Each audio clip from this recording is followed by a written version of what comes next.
Good evening and welcome back to Ladybug Grace. I greatly appreciate you signing in today as we read through the Bible. We're currently in the book of Daniel, but before we begin the next chapter, our prayer.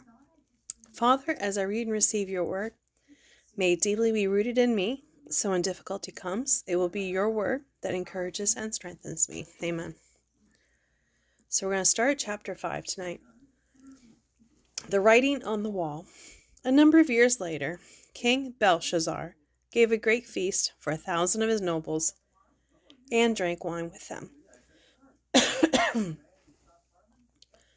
While Belshazzar was drinking, he gave orders to bring in the gold and silver cups that his predecessor, Nebuchadnezzar, had taken from the temple in Jerusalem, so that he and his nobles, his wives, and his concubines might drink from them. So they brought those gold cups from the temple of God in Jerusalem. And the king and his nobles, his wives, and his concubines drank from them. They drank toasts from them to honor their idols made of gold, silver, bronze, iron, wood, and stone. At the very moment they saw the fingers of a human hand writing on the plaster wall of the king's palace, near the lampstand. The king himself saw the hand as it wrote, and his face turned pale with fear. Such terror gripped him that his knees knocked together, and his legs gave way beneath him. The king shouted for the enchanters, astrologers, and fortune-tellers to be brought before him. He said to these wise men of Babylon, "Whoever can read this writing and tell me what it means will be dressed in purple robes of royal honor and will wear a gold chain around his neck. He will become the third highest ruler in the kingdom." But when all the king's wise men came in, none of them could read the writing or tell him what it meant. So the king grew even more alarmed, and his face turned ashen white. His nobles, too, were shaken. But when the queen mother heard what was happening, she hurried to the banquet hall. She said to Belshazzar, "Long live the king. Don't be so pale and afraid about this. There is a man in your kingdom who has within him the spirit of the holy gods.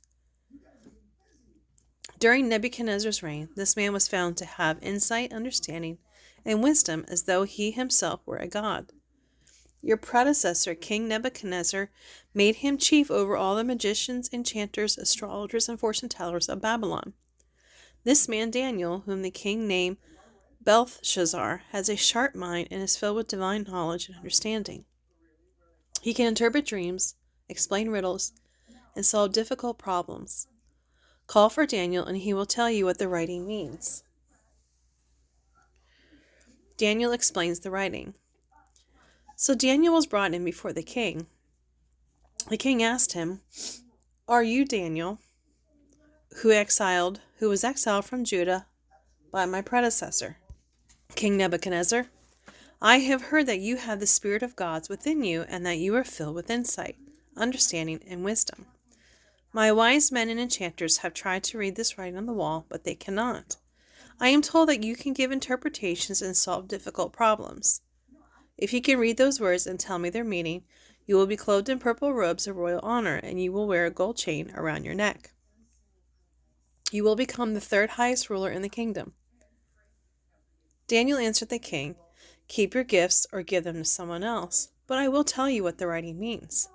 Your Majesty, the Most High God, gave sovereignty, majesty, glory, and honor to your predecessor, Nebuchadnezzar. He made him so great that people of all races and nations and languages trembled before him in fear. He killed those he wanted to kill and spared those he wanted to spare. He honored those he wanted to honor and disgraced those he wanted to disgrace. But when his heart and mind were hardened with pride, he was brought down from his royal throne and stripped of his glory. He was driven from human society. He was given the mind of an animal, and he lived among the wild donkeys. He ate grass like a cow, and he was drenched with the dew of heaven, until he learned that the Most High God rules the kingdoms of the world and appoints anyone he desires to rule over them. You are his successor, O Belshazzar, and you knew all this, yet you have not humbled yourself. For you have defiled the Lord of heaven, and have had these cups from his temple brought before you. You and your nobles and your wives and concubines have been drinking wine from them while praising gods of silver, gold, bronze, iron, wood, and stone. gods that neither see nor hear nor know anything at all. But you have not honored the God who gives you the breath of life and controls your destiny. So God has sent his hand to write a message. This is the message that was written. Mene, mene, tekel, parsin. This is what the words mean. Mene means numbered. God has numbered the days of your reign and has brought it to an end. Tekel means weighed. You have been weighed on the balances and have failed the test. Parsin means divided. Your kingdom has been divided and given to the Medes and Persians. Then at Belshazzar's command, Daniel was dressed in purple robes, a gold chain was hung around his neck, and he was proclaimed the third highest ruler in the kingdom. That very night, Belshazzar, the Babylonian king, was killed, and Darius the Mede took over the kingdom at the age of 62. Chapter 6. Daniel in the Lion's Den. Darius the Mede decided to divide the kingdom into 120 provinces, and he appointed the prince to rule over each province. The king also chose Daniel and 2 others as administrators to supervise the princes and to watch out for the king's interests. Daniel soon proved himself more capable than any of the other administrators and princes. Because of his great ability, the king made plans to place him over the entire empire. Then the other administrators and princes began searching for some fault in the way Daniel was handling his affairs. But they couldn't find anything to criticize. He was faithful and honest and always responsible.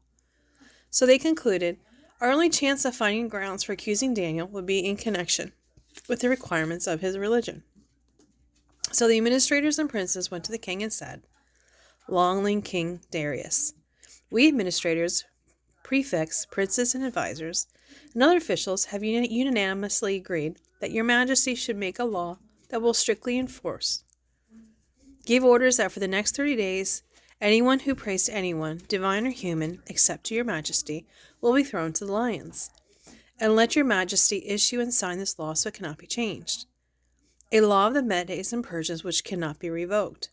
So King Darius signed the law. But when Daniel learned that the law had been signed, he went home and knelt down as usual in his upstairs room. With its windows open towards Jerusalem, he prayed 3 times a day just as he had always done, giving thanks to his God. The officials went together to Daniel's house and found him praying and asking for God's help. So they went back to the king and reminded him about his law. Did you not sign a law for the next 30 days? Anyone who prays to anyone, divine or human, except to your majesty, will be thrown to the lions? Yes, the king replied. That decision stands. It is the law of the Medes and Persians which cannot be revoked. Then they told the king, that man Daniel, one of the captives from Judah, is paying no attention to you or your law. He still prays to his God 3 times a day. Hearing this, the king was very angry with himself for signing the law, and he tried to find a way to save Daniel. He spent the rest of the day looking for a way to get Daniel out of this predicament. In the evening, the men went together to the king and said, Your Majesty knows that according to the law of the Medes and the Persians, no law that the king signs can be changed. So at last the king gave orders for Daniel to be arrested and thrown into the den of lions. The king said to him, May your God, whom you worship, continually rescue you. A stone was brought and placed over the mouth of the den. The king sealed the stone with his own royal seal and the seals of his nobles, so that no one could rescue Daniel from the lions. Then the king returned to his palace and spent the night fasting. He refused his usual entertainment and couldn't sleep at all at night. Very early the next morning, the king hurried out to the lion's den. When he got there, he called out in anguish, Daniel, servant of the living God, was your God, whom you worship, continually able to rescue you from the lions? Daniel answered, Long live the king. My God sent his angel to shut the lions' mouths so that they would not hurt me. For I have been found innocent in his sight, and I have not wronged you, your majesty. The king was overjoyed and ordered that Daniel be lifted from the den. Not a scratch was found on him because he had trusted in his God. Then the king gave orders to arrest the men who had maliciously accused Daniel. He had them thrown into the lion's den along with their wives and children. The lions leaped on them and tore them apart before they even hit the floor of the den. Then King Darius sent this message to the people of every race and nation and language throughout the world. peace and prosperity to you. I decree that everyone throughout my kingdom should tremble with the fear before the God of Daniel, for he is the living God, and he will endure forever. His kingdom will never be destroyed, and his rule will never end. He rescues and saves his people. He performs miraculous signs and wonders in the heavens and on earth. He has rescued Daniel from the power of the lions. So Daniel prospered during the reign of Darius and the reign of Cyrus the Persian. Well, thank you so much for joining me tonight. I greatly appreciate you tuning in while we go through the book of Daniel. And I hope you're having a great day and a blessed day. And until tomorrow, bye.